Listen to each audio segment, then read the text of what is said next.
আসসালামু আলাইকুম, স্বাগত ইজি নিউজে।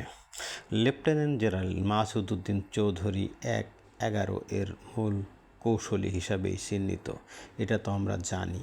এছাড়াও তিনি অবৈধভাবে নির্বাচিত জাতীয় সংসদের সদস্য এবং শেখ হাসিনা সরকারের সুবিধা নিয়ে অস্ট্রেলিয়ার রাষ্ট্রদূত, সেটা তো আলোচনা করে শেখ হাসিনাকে ক্ষমতায় বসিয়ে। তাছাড়াও একজন মাসুদ যিনি দেশের কী পরিমাণ ক্ষতি করেছেন সেটা আলোচনায় আসি। ১/১১ মতো ঘটনা ঘটানোর পরই অবৈধভাবে শেখ হাসিনাকে ক্ষমতায় আনার যে কারিগর ছিলেন তিনি, সেটা আমরাও জানি।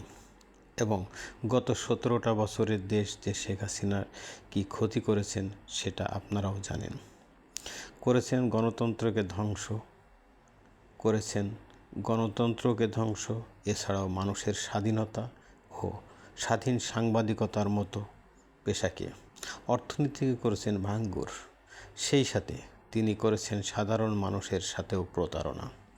মালয়েশিয়ায় শ্রমবাজার নিয়ন্ত্রণের মাধ্যমে শত কোটি টাকা কামানোর অনৈতিক কাজ, যার মাধ্যমে এসেছেন মালয়েশিয়ায়।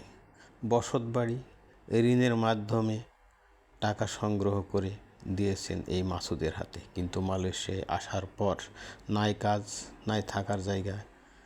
একদিকে কিস্তি পরিশোধের যন্ত্রণা, অন্যদিকে মা বাবার সন্তানকে খাবারের ব্যবস্থা করে দেয়া।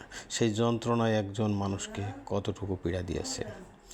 এই মাসুদকে শুধু জনাব তারেক রহমানের নির্যাতনকারী হিসাবে চিহ্নিত করেছেন এবং সমালোচনায় ফেলছেন রাষ্ট্রের প্রধানমন্ত্রীকে।